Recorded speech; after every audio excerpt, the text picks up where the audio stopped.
Oiga, ese reloj. Es idéntico al de mi papá. La frase inocente de aquel joven desconocido pareció congelar el corazón de Isabella. Era una frase que jamás esperaría oír, y mucho menos en el rincón humilde de un restaurante de ajiaco al que había entrado por puro impulso.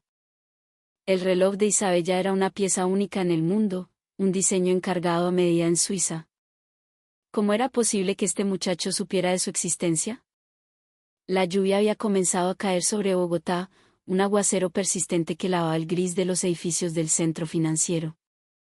Isabella Montenegro, presidenta del conglomerado Montenegro, observaba las gotas deslizarse por la ventanilla blindada de su Toyota Land Cruiser negra.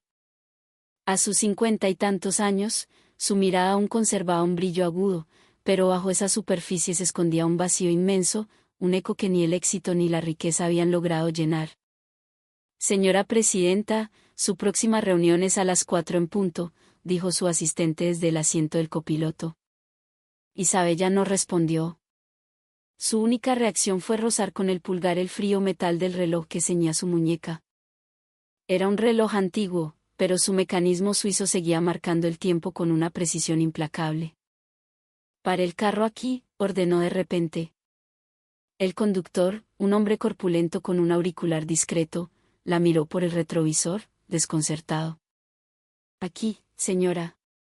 No es la zona más segura. Aquí está bien. Solo un momento». Apenas el vehículo se detuvo, Isabella abrió la puerta y salió sin esperar el paraguas. Su asistente se apresuró a seguirla con uno abierto, pero ella ya caminaba a paso rápido por la acera mojada. Las gotas de lluvia comenzaron a empapar la costosa tela de su traje de diseñador, pero a Isabella no pareció importarle.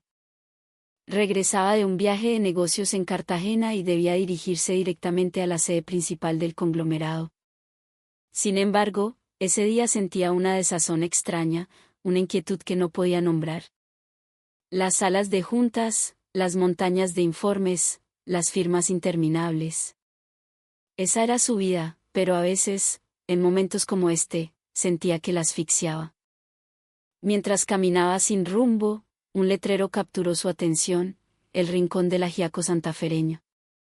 Un plato tan bogotano, tan tradicional, que parecía fuera de lugar entre las modernas fachadas de vidrio y acero del distrito financiero. Sus pasos se detuvieron casi por inercia. Por un instante, su mirada vaciló. ¿Por qué? Era solo el letrero de un restaurante cualquiera, pero una punzada extraña le retorció el pecho. Sacudió la cabeza, atribuyéndolo al cansancio. Los últimos viajes a Panamá y Estados Unidos la habían dejado agotada. A pesar de su lógica, sus pies se negaron a moverse, anclados frente a la puerta del local.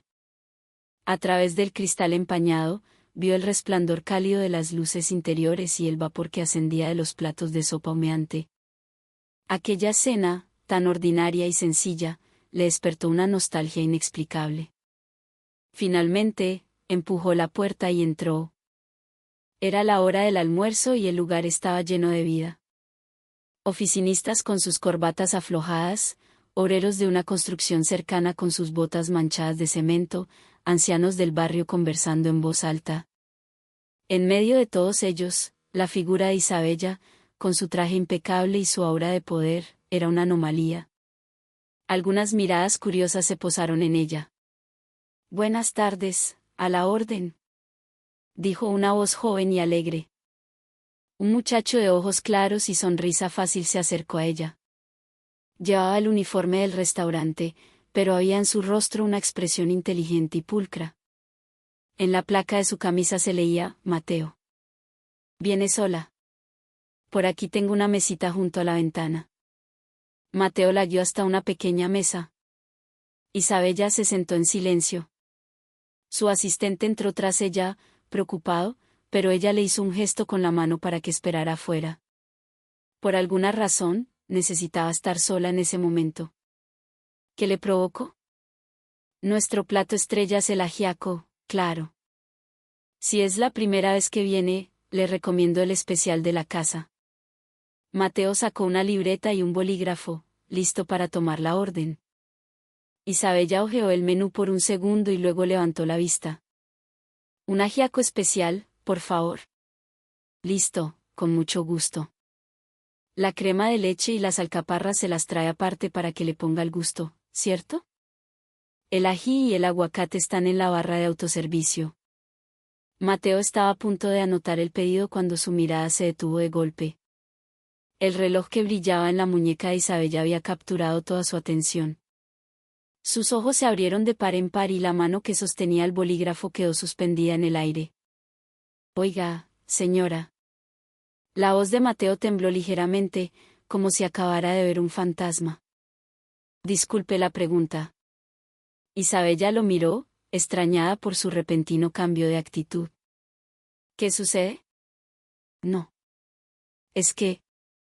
Su reloj, dijo Mateo, sin poder apartar la vista de la pieza. Es que es muy curioso. Su mirada era tan intensa que Isabella, por un acto reflejo, intentó cubrir el reloj con la manga de su chaqueta. ¿Qué pasa con mi reloj? Es que... ¡Qué casualidad tan berraca! Exclamó Mateo, su asombro superando cualquier formalidad. Ese reloj es idéntico al que tiene mi papá. Por una fracción de segundo, el rostro de Isabella se endureció como el mármol. Sin embargo, recuperó la compostura al instante y respondió con una frialdad calculada. Sí. Hay muchos relojes parecidos en el mundo. No, créame, no es parecido. Es exactamente igual. Insistió Mateo, y la emoción en su voz era genuina. Especialmente el color del tablero, ese tono tan particular. Señaló el reloj, su rostro iluminado por la fascinación. Ese color es único, ¿no? Es como un verde azulado, un agua marina, pero según cómo lee la luz, se ve como morado. La primera vez que lo vi me pareció increíble. Es un color que uno ve una vez y jamás se le olvida. El corazón de Isabella comenzó a latir con una fuerza desbocada, un tambor salvaje contra sus costillas. El joven tenía razón. El color del dial de su reloj era producto de un encargo especial, un pigmento único que no se encontraba en ningún otro modelo del mundo. Mi papá lo guarda en la casa como si fuera un tesoro, continuó Mateo, ajeno a la tormenta que se desataba en el interior de Isabella. Dice que es lo más valioso que tiene. Nunca se lo pone, pero a veces lo saca para limpiarlo y mirarlo. Le pasa un pañito una y otra vez. El joven hablaba con la inocencia de un niño maravillado. Cuando yo era chiquito, una vez intenté cogerlo para jugar y casi me mata el regaño. Me dijo que ese reloj era sagrado para él. Por eso me dio tanta curiosidad. Y ahora veo a alguien con uno igualito. ¿Qué cosa, no? Isabella sintió la boca seca. Con mano temblorosa, levantó un vaso de agua. El nombre de su padre es... Estaba a punto de preguntar, pero un grito desde la cocina la interrumpió. Mateo, ¿se acumularon los pedidos? Póngase las pilas. Ah, sí, ya voy. Respondió él apresuradamente. Se volvió hacia Isabella con una expresión de disculpa. Qué pena con usted, señora. Ya mismo le traigo su ajiaco. No se demora nada. Mateo corrió hacia la cocina. Isabella se quedó observando su espalda mientras desaparecía, con la mente en blanco y el corazón galopando. Era una coincidencia extraña. No, era demasiado específica para ser una simple coincidencia. Bajó la vista hacia su reloj. Después de 30 años, el dial seguía brillando con esa belleza hipnótica y única. Poco después, Mateo regresó con una cazuela de barro humeante. La depositó con cuidado en la mesa. Buen provecho. Y con eso, se alejó para atender otras mesas. Isabella miró el ajiaco caliente, el aroma a pollo, mazorca y guascas llenando el aire, pero no pudo levantar la cuchara. Su mente era un torbellino de preguntas y recuerdos que había mantenido enterrados por décadas. El reloj en su muñeca se sentía pesado, como un grillete. Lo apretó con fuerza y finalmente, de forma mecánica, probó la sopa. El caldo caliente pasó por su garganta, pero no sintió sabor alguno. Afuera, La lluvia seguía cayendo. Las gotas resbalaban por el cristal de la ventana, como lágrimas silenciosas. El restaurante seguía huyendo de conversaciones y risas, y Mateo se movía con agilidad entre las mesas. De vez en cuando, lanzaba una mirada fugaz en dirección a Isabella, pero no volvió a acercarse. Al final, Isabella dejó el ajiaco a medio comer y se levantó. En la caja, al pagar con su tarjeta, Mateo la miró sorprendido. ¿Ya se va? ¿No le gustó el ajiaco? No, no es eso. Estaba delicioso, mintió ella, forzando una sonrisa. Es que me surgió algo urgente. Mateo asintió, con una expresión de lástima. Bueno, vuelva cuando quiera. La próxima vez se lo preparo yo mismo para que le quede más rico. Isabella asintió con un gesto y salió apresuradamente. La lluvia había cesado, pero las calles seguían mojadas y brillantes bajo el cielo gris. Su asistente la esperaba junto al carro con el paraguas abierto. ¿Se encuentra bien, señora presidenta? Ella no respondió. Subió al vehículo y, antes de que cerrara la puerta, giró la cabeza para mirar una última vez el letrero, el rincón del ajiaco santafereño. ¿Qué secreto se escondía detrás de esa fachada tan corriente? El carro arrancó. Isabella no dejaba de tocar su reloj. Las palabras del joven resonaban en su cabeza, lo guarda como si fuera un tesoro. Esa frase le dolía, una espina clavada en lo más profundo de su ser. Cerró los ojos, pero la cara de aquel muchacho, tan llena de vida y de una inocencia que ya había perdido hacía mucho tiempo, se negaba a desaparecer. De vuelta en el piso 27 de la Torre Montenegro, con las luces de Bogotá extendiéndose a sus pies, Isabella era una sombra de sí misma.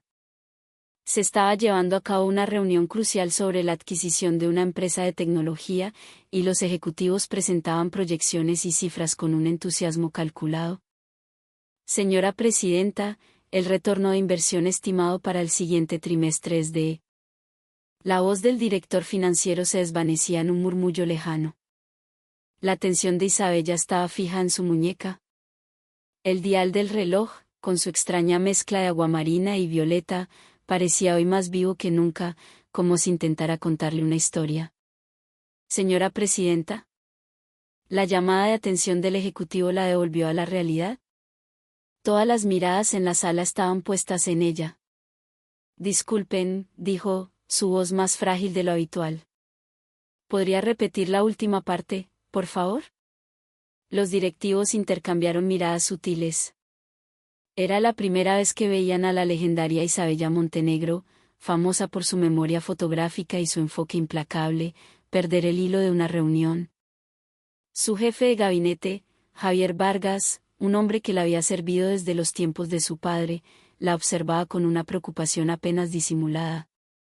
La presentación se reanudó, pero en la mente de Isabella, la voz de Mateo seguía repitiéndose como un eco, a veces lo saca para limpiarlo. Le pasa un pañito una y otra vez. Tocó el reloj instintivamente. El frío del metal era un ancla en medio de su confusión. Nunca se lo había quitado en 30 años. Era parte de ella, una extensión de su piel y de su dolor. Señora presidenta, necesitamos su firma en el preacuerdo. Javier le extendió el documento. Isabella tomó la pluma, pero su mano temblaba de forma casi imperceptible. Al intentar firmar, la tinta se corrió, manchando el papel.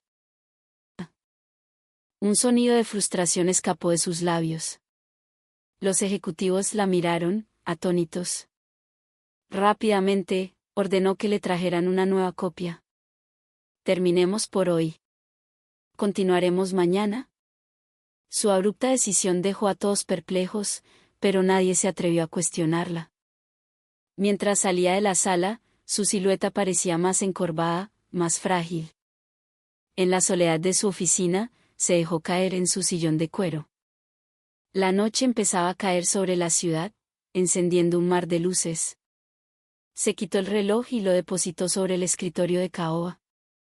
Bajo la luz de la lámpara, la pieza brillaba con una belleza melancólica. Observó el reverso. Había algo grabado allí, Una inscripción tan desgastada por el tiempo que era casi ilegible, pero sabía que estaba ahí. Llamaron a la puerta. Isabella se puso el reloj rápidamente. Adelante. Era Javier, con una pila de carpetas. Presidenta, el cronograma de mañana. ¿Y se encuentra bien? Hoy ha parecido distinta. Estoy bien, Javier. Solo cansancio, respondió ella, esbozando una sonrisa que no llegó a sus ojos. No se sobrecargue. Quizás debería irse a casa temprano hoy. ¿Irme temprano? Isabella lo consideró. La idea era tan extraña. Sí, creo que lo haré. Javier no pudo ocultar su sorpresa. Que la adicta al trabajo Isabella Montenegro se fuera antes de las 10 de la noche era un acontecimiento sin precedentes. A las 9, Isabella llegó a su lujoso apartamento en Rosales. Se sirvió un whisky en las rocas y se sentó en el inmenso salón vacío, contemplando el líquido ambarino. Volvió a quitarse el reloj y lo dejó sobre la mesa de centro. El segundero se movía con un tic-tac casi inaudible, el único sonido en la quietud de la casa. Se llevó el reloj al oído, escuchando el latido regular de su maquinaria, un corazón mecánico que no había dejado de funcionar en 3 décadas. Pasó el dedo por la inscripción del reverso. Luego, de un cajón, sacó una lupa. Al examinar la superficie, pudo distinguir los trazos de unas letras, pero el desgaste las hacía indescifrables. Sonó su teléfono. Era Javier. Presidenta. Solo para recordarle que mañana a primera hora hay junta directiva. Sí, Javier, lo sé. Y una pregunta, si me permite. El conductor me informó que hoy al mediodía estuvo en algún lugar. ¿Sola? Isabella guardó silencio. El restaurante de Ajiaco. El joven. El reloj. Solo salí a caminar un poco. No te preocupes. Colgó y se puso el reloj de nuevo. El contacto del metal frío contra su piel le produjo un escalofrío. Miró por el ventanal la ciudad iluminada. En algún lugar de ese laberinto de luces estaba ese joven. ¿Y su padre? El hombre con el reloj idéntico. Sintió un sudor frío recorrer su espalda.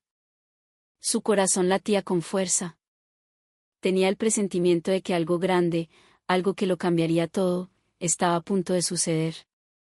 Y su instinto, ese mismo instinto que la había llevado a la cima del mundo empresarial, le decía que no se equivocaba. Mientras tanto, Mateo terminaba su turno en el restaurante. Tomó un bus que, después de un viaje de casi 1 hora a través del caótico tráfico bogotano, lo dejó en Kennedy, un barrio popular en el suroccidente de la ciudad. Subió los 4 pisos de un viejo edificio de apartamentos sin ascensor, pensando en la extraña y elegante mujer del reloj. Al abrir la puerta, el aroma de un sancocho de costilla recién hecho lo recibió. En la cocina, su padre, Santiago Ramírez, preparaba la cena. Había terminado temprano su turno en el taxi. Pa, ya llegué.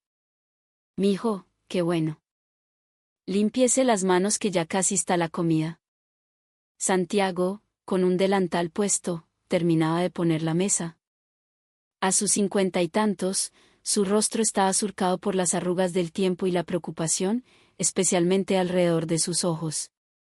Eran las marcas de un hombre que había criado a su hijo solo, luchando día a día. En una pared de la pequeña sala, las fotos de grado de Mateo, desde el jardín de infantes hasta la universidad, estaban colgadas en un orden meticuloso, un santuario de orgullo paternal. Uy, llegó temprano hoy, comentó Mateo mientras se lavaba las manos. Sí, la cosa estuvo floja hoy. Mucho trancón por la lluvia y poca gente pidiendo carro, respondió Santiago, sirviendo el sancocho. Se sentaron a comer en silencio, un ritual cómodo entre ellos, roto solo por el sonido de las cucharas. Pa, hoy pasó algo muy raro en el restaurante, dijo Mateo de repente. Sí. ¿Qué pasó? Preguntó Santiago sin mucho interés. Vino una señora muy elegante. Y tenía un reloj igualito al suyo. De verdad, idéntico. La mano de Santiago se detuvo a medio camino de su boca. Se quedó paralizado por un instante, pero rápidamente disimuló y siguió comiendo. Boaz, mijo. Hay muchos relojes que se parecen. No, pa, en serio. Era el mismo. Hasta el color raro del tablero, ese que cambia de verde a morado. El rostro de Santiago comenzó a tensarse, pero Mateo no lo notó y siguió hablando, emocionado. La señora también se sorprendió mucho. Cuando le dije que mi papá tenía uno igual, se le cambió la cara por completo. Como si el reloj tuviera una historia muy profunda para ella también. Santiago dejó la cuchara lentamente sobre el plato. ¿Y cómo era esa señora?, preguntó en voz baja. Como de unos 50 y tantos. Se veía que era de plata, vestía un traje carísimo. Tenía como un aire de ser la dueña de una empresa grande, ¿sabe?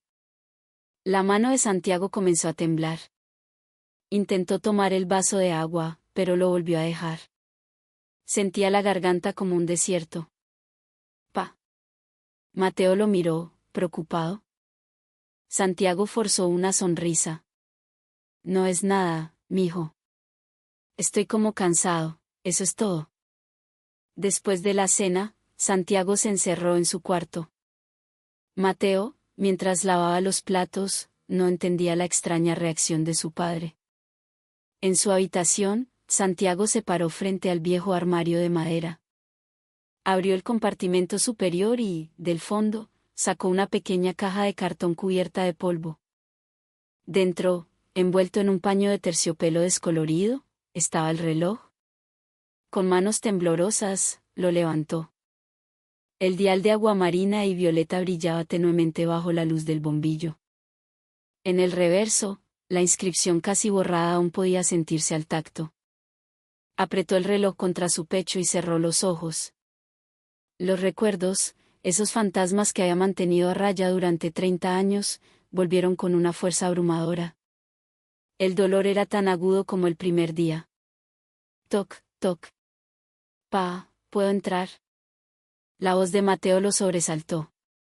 Rápidamente, guardó el reloj en la caja y la escondió de nuevo en el fondo del armario. Pase, mijo. Mateo entró y notó los ojos enrojecidos de su padre. ¿Estaba llorando, pa? No, ¿qué va? Es que se me metió algo al ojo, mintió Santiago, frotándose los párpados. Mateo se sentó a su lado, preocupado. ¿No estará trabajando demasiado? Manejar taxi en esta ciudad es muy duro. Tranquilo. Con usted en la universidad, toca hacer el esfuerzo. Ya falta poco. Santiago le revolvió el pelo a su hijo con cariño. Mateo sonrió. Apenas me gradúe y consiga un buen trabajo, usted va a poder descansar, se lo prometo. Gracias, mijo. Santiago sonrió, pero era una sonrisa teñida de una tristeza infinita que Mateo no podía comprender. Oiga, pa. Ese reloj sí que es importante para usted, ¿no? Siempre lo veo sacándolo y limpiándolo. La expresión de Santiago se ensombreció de nuevo. Cuando era niño, continuó Mateo, una vez me pegó un regaño terrible solo por querer tocarlo. Me dijo que era la cosa más preciada del mundo para usted. Santiago miró hacia la ventana, a la oscuridad de la noche bogotana. Sí. Lo es. ¿Quién se lo regaló? ¿Mi mamá? La pregunta de Mateo quedó suspendida en el aire. Un largo silencio se instaló en la habitación. Con cautela, Mateo volvió a preguntar. Pa. ¿Mi mamá de verdad murió cuando yo nací? Santiago asintió lentamente, pero sus ojos parecían ocultar un universo de secretos. Sí, mijo. Te dio la vida y se fue. Mateo no insistió. Sabía que a su padre le dolía hablar de su madre. Un hombre que en 30 años no había vuelto a mirar a otra mujer. Debió amarla con toda su alma. Esa noche, Santiago no pudo dormir. Se sentó en la sala, mirando un viejo portarretrato sobre una repisa. Era una foto de Mateo en su bautizo. A su lado, un espacio vacío, como si faltara otra foto. Se levantó y volvió a abrir el armario. Sacó la caja, tomó el reloj en sus manos. El tic-tac del segundero era un eco constante en la noche silenciosa. Se lo llevó al oído y cerró los ojos, dejando que la puerta de la memoria se abriera de par en par. Fue hace 30 años, en una primavera bogotana.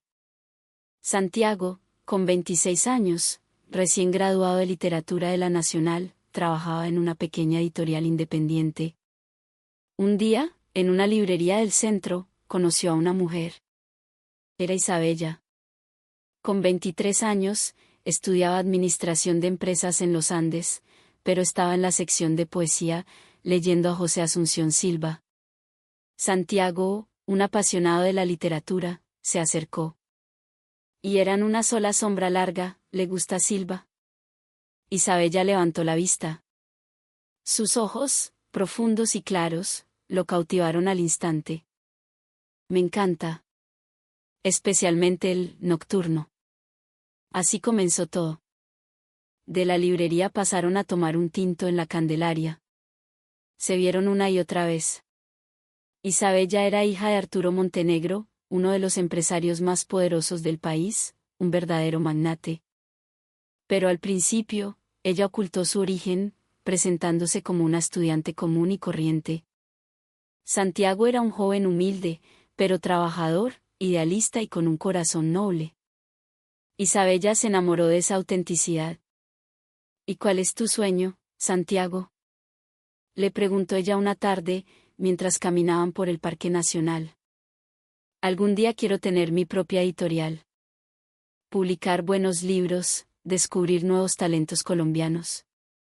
Qué bonito. Yo solo quiero una vida sencilla. Con la persona que amo, sin más. Santiago no sabía entonces cuán profundas eran esas palabras. Meses después, Isabella le confesó la verdad. Santiago, mi papá es Arturo Montenegro. Él se quedó en shock, pero su amor era más fuerte. Tú eres Isabella, no la hija del presidente de un conglomerado. A quien amo es a ti. Pero Arturo Montenegro se enteró. Llamó a Isabella a su oficina y fue brutal. ¿Así que estás saliendo con un don nadie?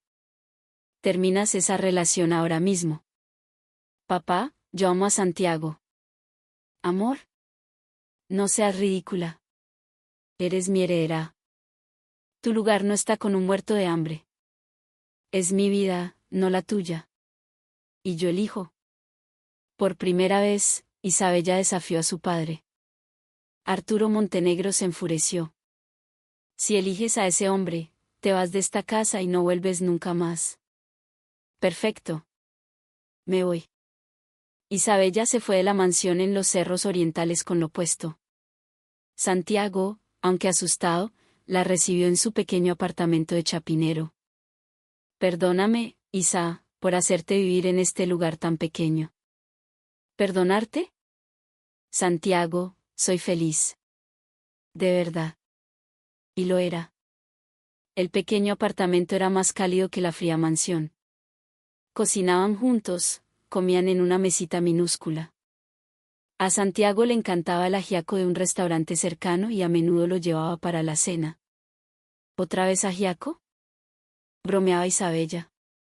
Es para lo único que me alcanza, decía él, avergonzado. A mí me encanta. Todo lo que te gusta a ti, me gusta a mí.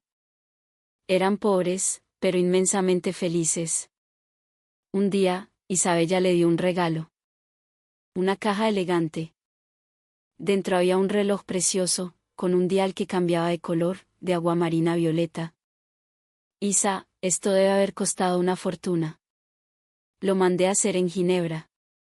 Elegí el color yo misma. Solo existen dos en todo el mundo. Le mostró su muñeca. Llevaba uno idéntico. Uno para ti y uno para mí. Para que guarden todo el tiempo que pasaremos juntos. En el reverso, una pequeña inscripción, juntos por siempre. Se abrazaron, convencidos de que su felicidad sería eterna. 2 años después, Isabella quedó embarazada. Lloraron de alegría. Decidieron llamar al niño Mateo. ¿Regalo de Dios? Porque eso era para ellos. Pero no sabían que Arturo Montenegro los había estado vigilando todo el tiempo.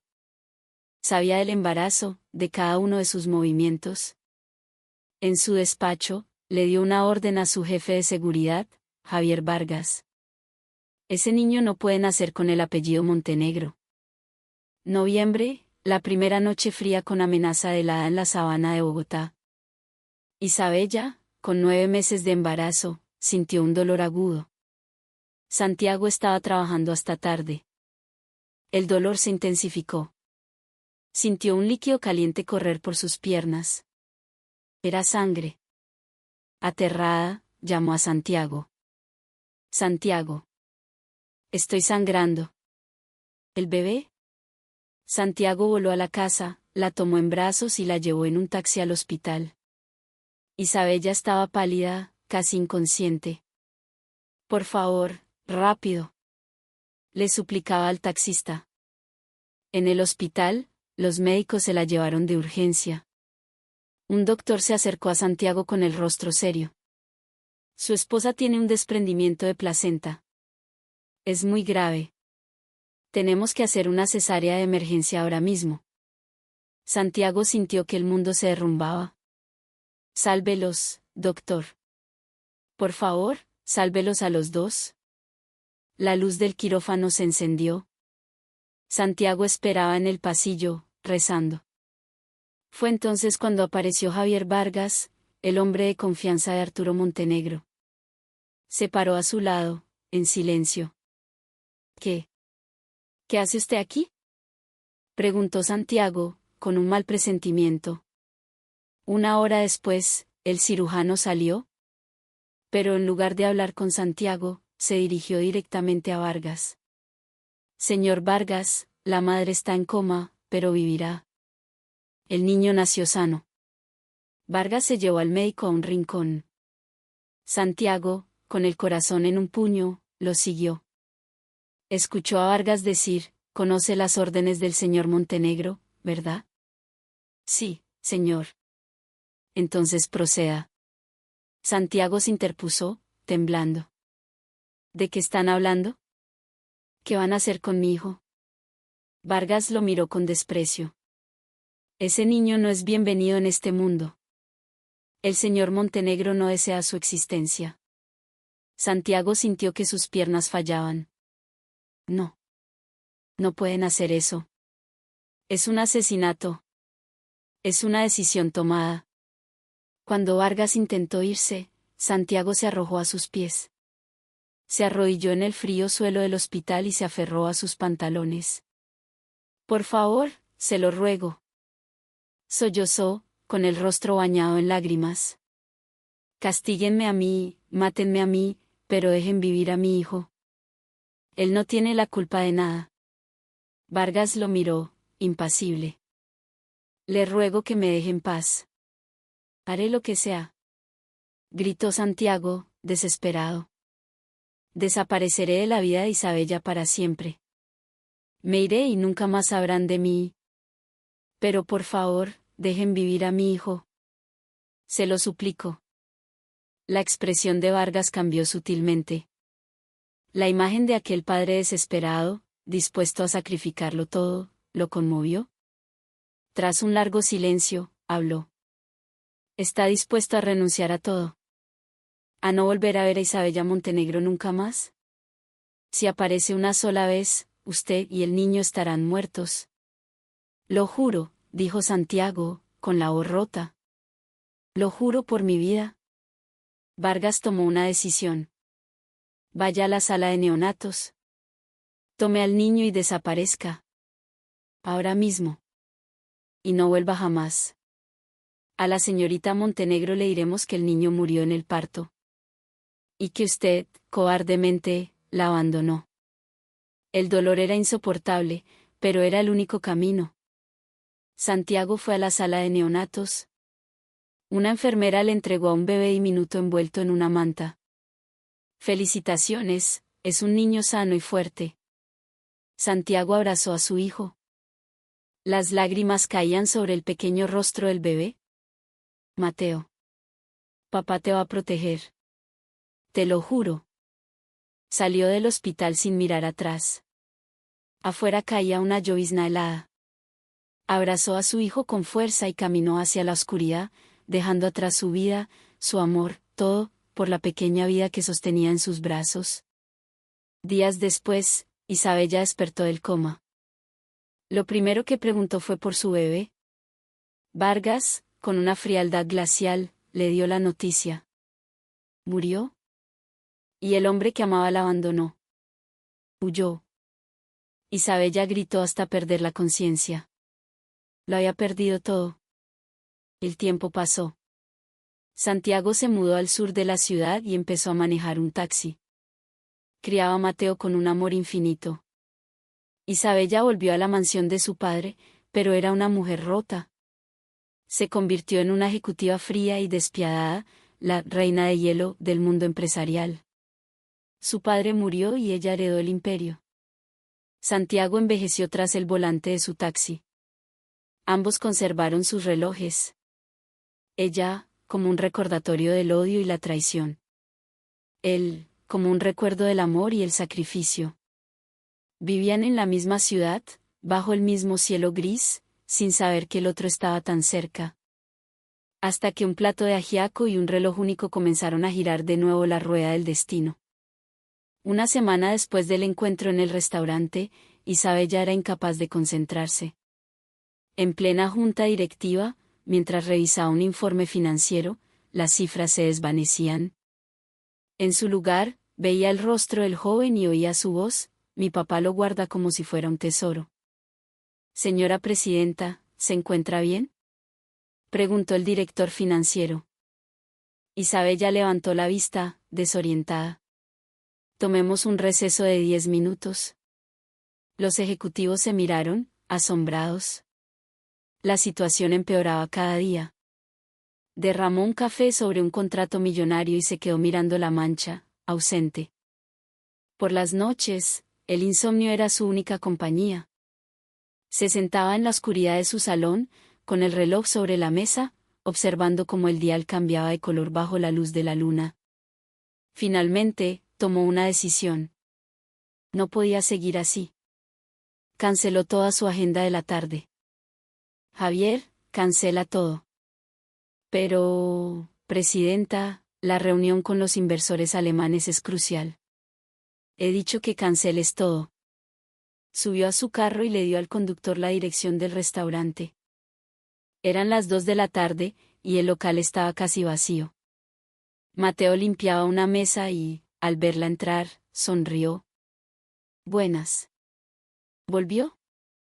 Isabella se sentó en la misma mesa. Hoy también, un ajiaco especial, por favor. ¿Y podríamos hablar un momento? Sobre el reloj. Mateo miró a su alrededor, pidió permiso al dueño y se sentó frente a ella. Claro, dígame.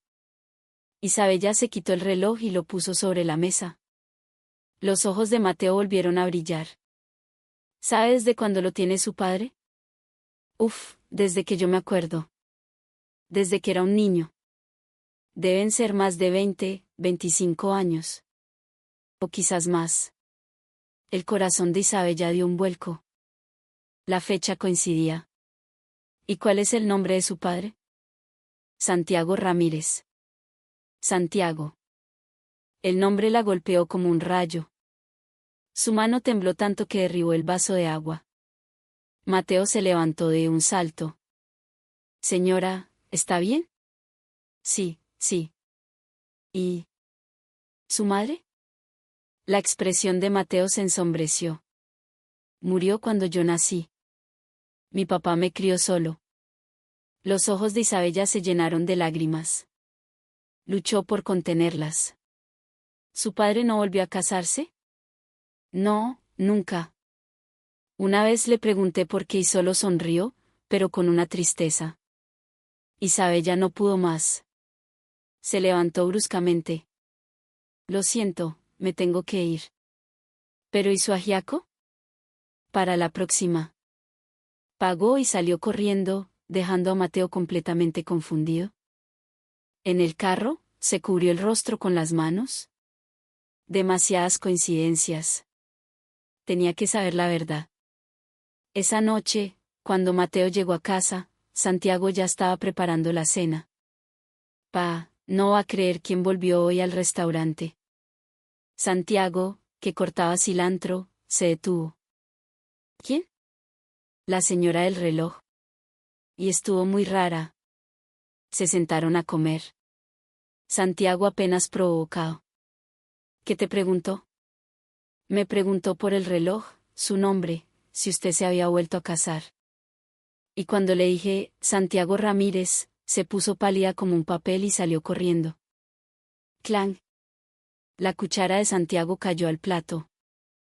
Se levantó, apoyándose en la pared para no caerse. Mateo corrió a ayudarlo. Pa, ¿qué le pasa? Santiago lo llevó a su cuarto. Abrió el armario y sacó la vieja caja. Le entregó el reloj a Mateo y se derrumbó en el suelo, sollozando. Mateo. Perdóname, hijo. Te he mentido toda tu vida.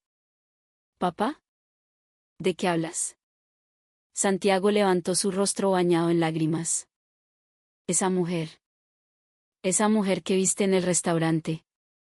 Es tu mamá. Mateo se quedó sin aliento. ¿Qué? Pero... dijiste que había muerto. No. Está viva. Tuve que mentirte para salvarte. Tu abuelo, su padre, quería deshacerse de ti. Hice un trato para que te dejaran vivir. A cambio, yo desaparecería para siempre. A ella le dijeron que tú habías muerto al nacer y que yo la había abandonado. El mundo de Mateo se vino abajo. Todo lo que creía saber era una mentira. Entonces, ¿mi mamá cree que estoy muerto? Sí. Y debe odiarme, pensando que soy un cobarde que la abandonó. Señaló el reloj. Este reloj me lo dio ella. Me dijo que solo existían dos en el mundo. El de ella y el mío. Las lágrimas comenzaron a rodar por las mejillas de Mateo. Ahora entendía el amor casi sagrado de su padre por ese objeto. Pa. ¿Por qué nunca te volviste a casar? Porque nadie podía ocupar el lugar de tu madre. Y porque siempre supe que, algún día, este momento llegaría. Mateo abrazó a su padre con fuerza. Lloraron juntos, liberando 30 años de secretos y dolor. ¿Ahora? ¿Qué hacemos, pa? No lo sé, mijo. No lo sé. Revelar la verdad después de tanto tiempo. Puede ser muy cruel para ella. Pero ella tiene derecho a saber que estoy vivo. Y yo. Yo quiero conocerla. Mientras tanto, Isabella había puesto en marcha todos sus recursos. Contrató a los mejores investigadores privados. Investiguen a un joven llamado Mateo Ramírez y a su padre, Santiago Ramírez. Quiero saberlo todo.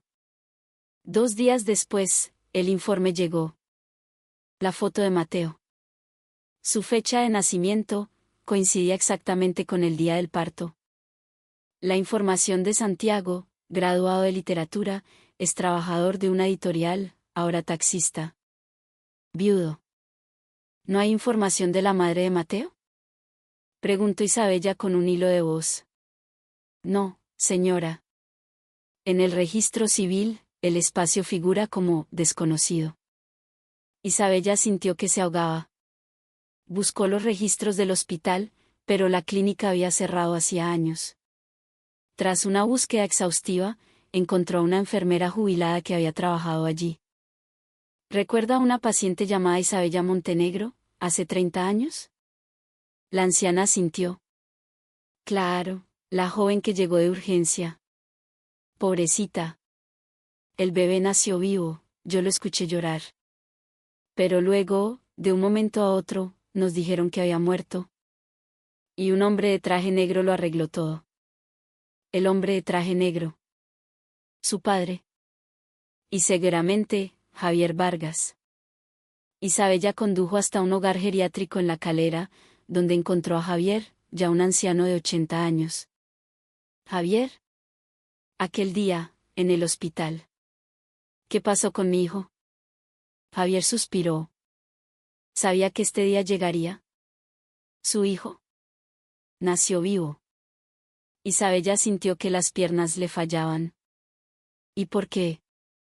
Órdenes de su padre. Quería que lo elimináramos.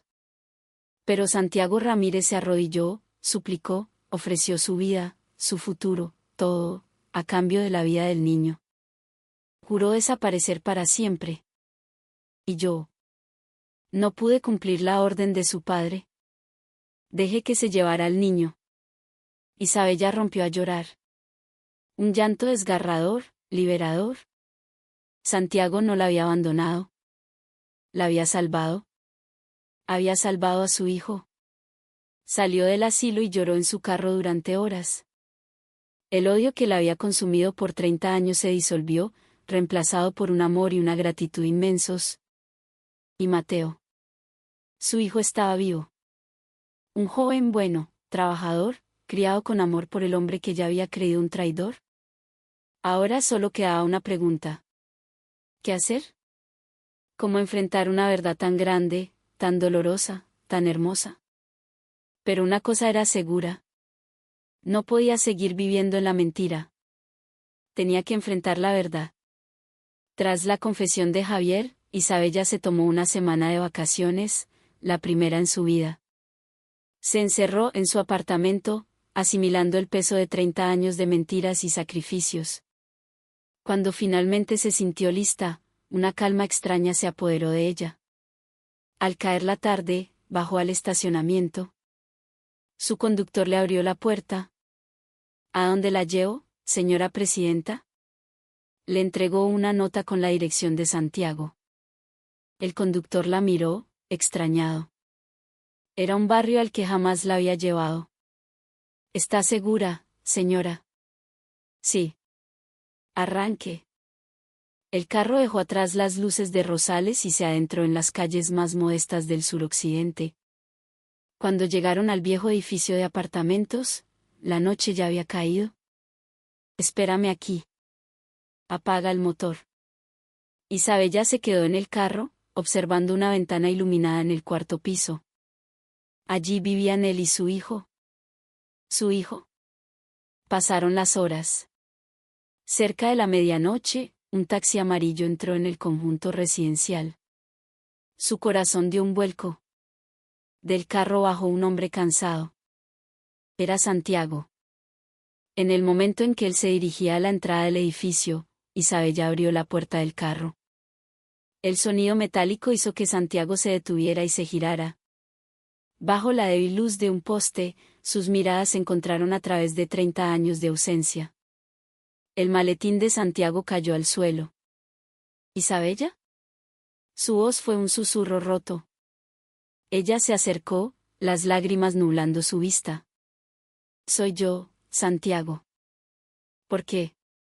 ¿Por qué me abandonaste? Fue lo único que pudo preguntar, la pregunta que la había atormentado durante toda su vida adulta. El rostro de Santiago se contrajo de dolor. No te abandoné, Isabella. Gritó, con la voz quebrada por el llanto. Renuncié a mi vida. Para salvarla de nuestro hijo. La frase, nuestro hijo, resonó en el alma de Isabella. Me dijeron que había muerto. Y que tú habías huido. Te he odiado toda mi vida, Santiago. Isabella se derrumbó, pero Santiago corrió y la sostuvo. La abrazó con la fuerza de 3 décadas de anhelo. Lloraron juntos, un llanto que lavaba el odio, el dolor y la soledad. En el frío de la noche bogotana, en un humilde conjunto residencial, su tiempo, que se había detenido 30 años atrás, comenzó a correr de nuevo. Días después, se encontraron en un café con vistas a la ciudad. Nuestro Mateo. Dijo Isabella, la voz temblorosa. ¿Cómo se lo digo? Santiago sonrió con ternura. Él ya lo sabe todo, Isa. Y está deseando conocerte. Organizaron el encuentro en el reservado de un hotel. Mateo llegó, con el corazón latiéndole a mil. Vio a su padre y, a su lado, a la mujer del restaurante. Isabella, al verlo, no pudo articular palabra. Solo lloró, pero esta vez eran lágrimas de una felicidad abrumadora. Mateo. Susurró. ¿Mamá? ¿De verdad eres mi mamá? Isabella se lanzó a sus brazos. Sí, mi amor. Soy yo. Gracias por existir, hijo mío. Santiago se unió al abrazo, y por primera vez en 30 años, la familia Ramírez Montenegro estuvo junta. Los meses siguientes fueron un torbellino de descubrimientos. Al principio todo fue un poco torpe. Santiago y Mateo en un restaurante de lujo, sin saber qué tenedor usar. Isabella en el pequeño apartamento de Kennedy, sin saber dónde sentarse. Pero pronto, la torpeza se convirtió en risas. Pasaban los fines de semana juntos, yendo al supermercado, viendo partidos de fútbol en la televisión. Aprendiendo a ser una familia. Una noche nevada de diciembre, los tres estaban sentados en una mesa de El Rincón del Ajiaco santafereño. En las muñecas de Isabella y Santiago, los dos relojes idénticos brillaban bajo la luz cálida del local. Se miraron el uno al otro, luego a sus relojes, y sonrieron. Mateo, con la cuchara a medio camino, bromeó: «Oigan, ustedes dos, dejen de presumir sus relojes. Que el verdadero tesoro lo tienen aquí al frente». La carcajada de Santiago resonó en todo el local. El rostro de Isabella se iluminó con una sonrisa radiante, la más genuina y feliz de su vida. El largo y frío invierno de 30 años había terminado.